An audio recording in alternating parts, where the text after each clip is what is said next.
जब मैंने वेस्टी शुरू किया 2 महीने के बाद में मेरी जो कार थी, सेकेंड हैंड कार थी, उसका इंजन सीज हो गया। अब उसको चालू हालत में लाने के लिए 50 से 60 हज़ार रुपए की जरूरत है। वो 50-60 हज़ार रुपए तो मेरे पास है नहीं। तो मैंने बस में, कभी कभी डाउनलाइन की कार में, अगर कार है तो डाउनलाइन की बाइक में, अगर उसके पास बाइक है तो ऐसे उस समय बिजनेस बिल्डअप किया। और ज़्यादातर समय बाहर बिल्डअप कर रहा था तो ज़्यादा फर्क नहीं पड़ता था। ट्रेन में 2-2.5 दिन लगते थे उड़ीसा जाने में, राइट। अब आपको पता ट्रेन कैसे हिलती रहती है ना लगातार। तो 2 दिन 3 दिन जब आप ट्रेन में बैठ करके आते हो, उसके बाद आप घर में भी खड़े होते हो तो आप ऐसे हिलते रहते हो।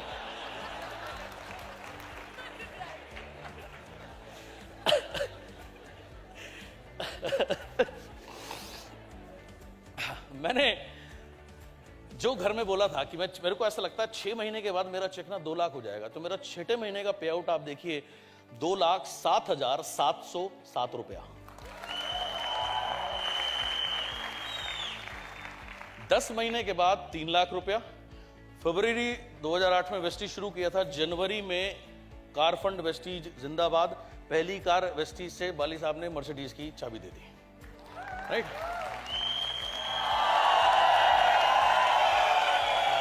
तो उस समय 1 साल के बाद 3.5 लाख रुपए की इनकम, मर्सिडीज आ गई। मैंने कहा यार अब तो मजा आ गया। Again testing time. तब मैं क्राउन था। क्राउन कितने लाइन से होते हैं? गुड।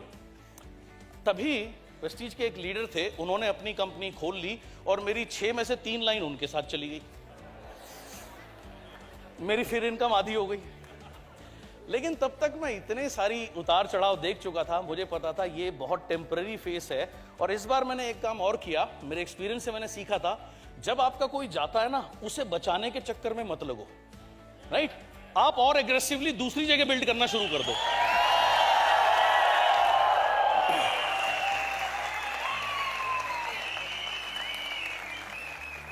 सो मैंने अपनी ट्रैवलिंग और ज्यादा बढ़ा दी, और ज्यादा बाहर नेटवर्क बनाना शुरू कर दिया। एंड तब एक इंसिडेंट हुआ। और रेगुलर मैं जो रोज विजुअलाइज मैं करता था कि मुझे यहां बनना है, इस पेचेक पे पहुंचना है और मेरा लाइफस्टाइल ये होना चाहिए, मैं रोज विजुअलाइज करता था। उसका परिणाम क्या हुआ? उड़ीसा में वेस्टीज का पहला अवार्ड फंक्शन हुआ। उसमें सुदर्शन को मर्सिडीज उसने ली। अगले दिन वो मेरे को एयरपोर्ट छोड़ने के लिए आया। मेरे को जाना था वहां से कोचीन। तो मेरी फ्लाइट थी भुवनेश्वर टू मुंबई, मुंबई में 2 घंटे का halt, then Mumbai to Cochin. अब सुबह वो आने में कुछ लेट हो गया, ट्रैफिक भी ज्यादा था, डर डर के वो भी चला रहा होगा मेरी तरह। तो मेरी फ्लाइट मिस हो गई। अब मेरी फ्लाइट जब मिस हो गई तो अब मेरे पास कोई और ऑप्शन नहीं, अगली फ्लाइट 2 बजे से पहले है नहीं। तो 4 बजे की मैं कोचीन की फ्लाइट तो पकड़ ही नहीं सकता। तब मुंबई टू कोचीन एक ही फ्लाइट जाती थी। अब वो छूट गई तो मुझे एक रात मुंबई में जबरदस्ती रुकना पड़ेगा। तो मुझे वैसे ही बैठा हुआ था मैं, तो मुझे दीपल जी के बारे में, नीलेश जी के बारे में याद आया। तो मैंने दीपल जी को फ़ोन किया। तो मैंने कहा ऐसे ऐसे मैं मुंबई आ रहा हूँ। तो बोली ठीक है, हमारे घर ज़रूर आना। तो मैं अगले दिन ब्रेकफास्ट पे इनके घर गया। अब जैसे पुराने लोग मिलते हैं तो जनरली क्या बात करते हैं, आप कैसे हो? मैंने कहा जी मैं बहुत अच्छा हूँ। कहाँ से आ रहा है? मैं कहा ऐसे भुवनेश्वर गया था। क्या कर रहे हैं? मैंने कहा सुदर्शन ने बेंज ली है। फोटो दिखाई, बोला अच्छा सुदर्शन ने बेंज ली, बहुत बढ़िया। उसकी इनकम कितनी हो गई? मैंने कहा इतने 3 लाख रुपए हो गई। बोला तुम्हारी इनकम कितनी है? मैंने कहा 3 लाख रुपए है। अच्छा तुम्हारे साथ डॉक्टर रेजा गए थे, उसकी इनकम कितनी है? मैंने कहा 2 लाख रुपए है। बोला अच्छा वो अशोक घोष गए थे? मैंने कहा उसकी इनकम 1.5 लाख रुपए है। अच्छा देवशीष घोष गए थे, उसकी इनकम 1.25 लाख रुपए है।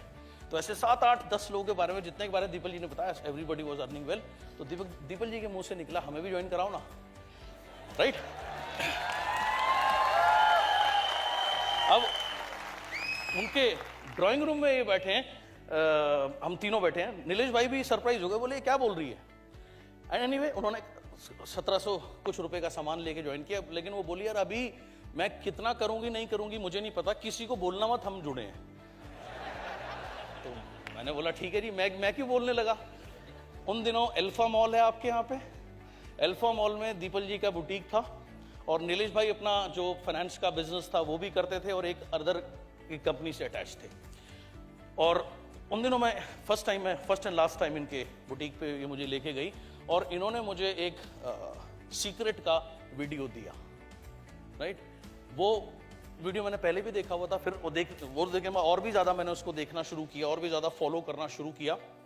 अब इन्होंने क्या, मैं वहाँ से निकला, सिर्फ बाली साहब को मैंने बोला, मैंने कहा ऐसे ऐसे दीपल ने ज्वाइन किया, लेकिन उसने भी मना किया किसी को बताने के लिए। बोला ठीक है यार, जब उसका मन होगा देखेंगे। अब इस बीच में क्या है, 2-3 महीने का पीरियड निकल गया, तो उन्होंने सिर्फ ज्वाइन किया, सामान लिया, नो एक्टिविटी, नथिंग। मेरे एक डाउनलाइन ने मुझे बोला कि सर मुंबई में एक स्ट्रॉन्ग ग्रुप है, वो आ सकता है, लेकिन मैं वहां जा नहीं सकता, मेरे पास पैसे नहीं है। राइट, मैंने कहा कोई बात नहीं यार, तू फिक्स कर दे भाई, मैं चला जाऊंगा, तू टेंशन मत ले। तो बोला ठीक है सर, मैं आपकी बात करा देता हूँ। उसने मेरी बात कराई एंड मीटिंग फिक्स करी। मैंने उस समय मुंबई में पहली अवार्ड सेरेमनी होनी थी, सो मैंने डिसाइड किया कि उससे 2 दिन पहले मैं जाऊंगा, क्योंकि जो मेरी स्ट्रेटजी रहती है, पहले आदमी को छोटी मीटिंग दिखाओ, छोटी मीटिंग के बाद should always be followed by a bigger meeting, ताकि आप उसको बड़ी पिक्चर दिखा सको। तो मैं उस अवार्ड सेरेमनी से 2 दिन पहले यहाँ, मैंने कहा 2 दिन में उससे मिलूंगा, फिर अवार्ड सेरेमनी में लेके जाऊंगा, अवार्ड सेरेमनी में बड़ी पिक्चर देखेगा, बाली साहब से मिलेगा, ऐसे ऐसे यार ये सेट हो जाएगा। अब मैं यहाँ पहुंच गया, अब मैं उसे फोन कर रहा हूँ, मेरा फोन ना उठाए। अब मैं स्पेशली मैं उसी के लिए आया हूँ और बात करके आया हूँ, लेकिन अब मैं उसे फोन कर रहा हूँ, मेरा फोन ही नहीं, उसने मेरा 2 दिन तक फोन पिक नहीं किया। राइट, अब मेरी टिकट पहले ही बन चुकी है, मैं आ गया हूँ तो आ गया हूँ, मैं क्या कर सकता हूँ। हमारे हाथ में क्या होता है, हमारे हाथ में रिजल्ट्स कभी नहीं होते, हमारे हाथ में हमारे कर्म होते हैं। राइट, सो मैंने मेरा कर्म जब सही किया है, तो परिणाम आज नहीं मिल रहा तो कल मिल जाएगा, यहां से नहीं मिलेगा तो कहीं और से मिल जाएगा। राइट, सो 2 दिन मेरे पास करने को कुछ नहीं, 2 दिन ऐसे ही। 3rd डे अवार्ड सेरेमनी खत्म हुई, बाली साहब मैरियट में रुके हुए थे, जो कि दीपल जी के घर के बहुत पास है। तो शाम को वहां से फ्री होके बाली साहब ने और मैंने दीपल को फोन किया।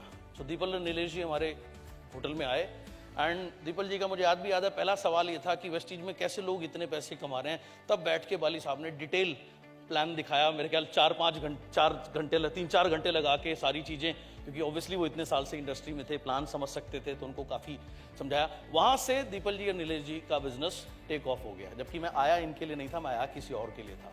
तो अगर आप अपना काम सही करोगे, आपको कहीं ना कहीं से परिणाम मिलेगा। आप अपना काम सही रखो बस।